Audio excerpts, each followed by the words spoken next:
વિદ્યાર્થી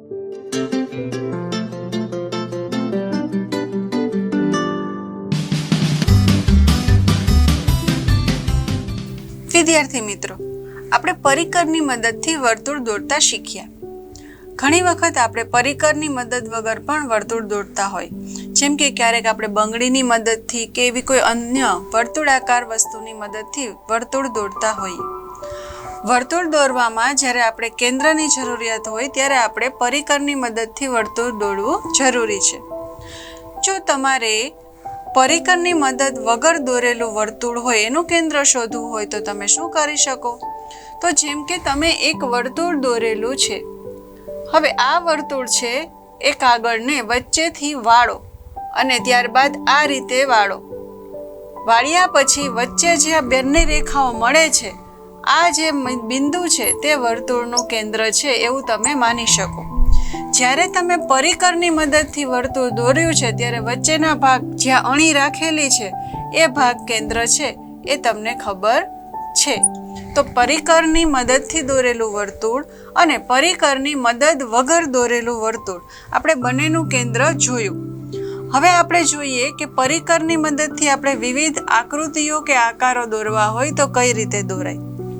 પાઠ્યપુસ્તકમાં આપણને થોડા આકારો કે આકૃતિ આપેલી છે.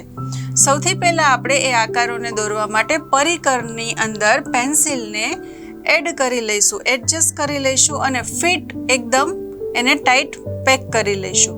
હવે તમારે જોવાનું છે, વર્તુળ નાનું હોય એના માટે આપણું પરિકર છે એની ત્રિજ્યા નાની રાખવાની. પછી થોડા થોડા મોટા કરતા જઈએ એમ વર્તુળ પણ મોટા થાય. પરિકર છે એની વચ્ચેની જગ્યા આપણે જેમ વધારતા જઈએ એમ વર્તુળ મોટું થાય. સૌથી પહેલાં તમે 2 સેમી જેવી ત્રિજ્યા લઈ અને એક વર્તુળ દોરો તો આ રીતે એક દોરાશે. પછી એ પરિકરને થોડું વધારે ખોલો એટલે એના ફરતે એક બીજું વર્તુળ દોરાશે. ફરી થોડું ખોલશો તો આવી રીતે ત્રીજા એક વર્તુળની રચના થશે. હવે જ્યારે તમે પરિકરની મદદથી વર્તુળ દોરશો ત્યારે એકદમ પરફેક્ટ વર્તુળાકાર ગોળ બનશે. ત્યારબાદ આપણે એક બીજો આકાર જોઈએ જેમાં આપણે 3 વર્તુળ અલગ અલગ રીતે દોરશું. તો આ વર્તુળ આપણે કેમ દોરશું? તો અહીં એક ઝાડની ડાળી છે, આપણે એના પર 3 વર્તુળ દોરવા છે. તો સૌથી પહેલાં હું એક વર્તુળ અહીંયા દોરીશ જ્યાં અહીંયા કેન્દ્ર હશે. પછી એની બાજુમાં એક વર્તુળ દોરીશ જેનું કેન્દ્ર હશે અને એની ઉપર એક વર્તુળ દોરીશ. તો પરિકરની મદદથી આવા એક સરખા 3 વર્તુળના ઉપયોગથી હું એક ઝાડ જેવા છોડની રચના કરીશ. ત્યારબાદ આપણે એક રંગોળી જેવો આકાર બનાવીશું. આપણે સૌથી પહેલાં શું કરીશું? તો કોઈ એક ચોક્કસ માપ રાખી અને પરિકરમાં પેન્સિલ એડજસ્ટ કરીશું. હવે એ માપના જે આપણે વર્તુળ બનાવીએ એ કઈ રીતે બનાવીશું? તો સૌથી પહેલાં હું એ જ માપનું એક વર્તુળ બનાવીશ. પછી એ માપમાં કોઈ પણ ફેરફાર કર્યા વગર એક બીજું વર્તુળ બનાવીશ. હવે ત્રીજું જે વર્તુળ છે એ હું એવી રીતે લઈશ કે એનું જે કેન્દ્ર છે એમાં આ બંને વર્તુળ સાથે આવી જાય અને આ બાજુથી પણ એવી રીતે લઈશ. ચારેય વર્તુળના માપ સરખા રાખીશ. હવે પેન્સિલ જે છે મારી એક પરિકરનો છેડો અહીંયા રાખીશ અને પેન્સિલનો છેડો અહીંયા રાખીશ. પરિકરનું થોડું માપ વધારી દઈશ અને પછી ફરતા એક વર્તુળની હું રચના કરીશ. તો આ એક રંગોળી જેવો આકાર મને મળી જશે. આવી રીતે પરિકરના ઉપયોગથી તમે વર્તુળ દોરતા જશો તો તમને નવી નવી ડિઝાઇન મળતી જશે.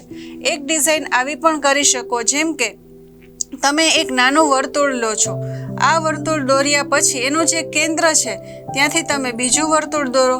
તો દરેક વર્તુળના કેન્દ્રથી તમે આમ વર્તુળ જો દોરતા જશો તો તમને એક નવો આકાર કે નવી ડિઝાઇન મળશે. તમે આ ટાઈપની ડિઝાઇન પણ બનાવી શકો છો.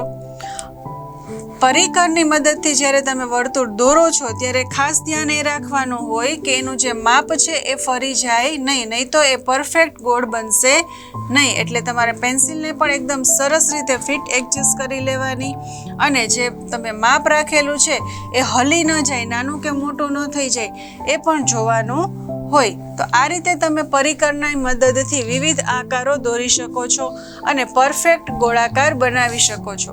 હવે આપણે એક નવી ડિઝાઇન બનાવીશું. સૌથી પહેલાં તમારે એક મોટું વર્તુળ દોરવાનું છે. ત્યારબાદ તમે આ વર્તુળની અંદર 2 એક સરખા વર્તુળ દોરો. આ વર્તુળ દોર્યા છે એમાંથી આ ભાગ જે છે આ તમારે રાખવાનો અને બીજો અડધો આ કાઢી નાખવાનો. અહીં તમારે આ ભાગ રાખવાનો અને આ અડધો કાઢી નાખવાનો. તો આ જે ડિઝાઇન છે એ કેવી બનશે? તો એક વર્તુળની અંદર તમે આ જે બે રેખા બનાવેલી છે એનાથી તમને કંઈક આવો આકાર મળશે, જે વર્તુળના બે સરખા ભાગ પાડશે. આ બંને વર્તુળના કેન્દ્ર રહેશે અને એક નવી ડિઝાઇન તૈયાર થશે. તો આ બધી જ ડિઝાઇન જે છે એ તમે પણ તમારી નોટબુકમાં દોરવાનો પ્રયત્ન કરો.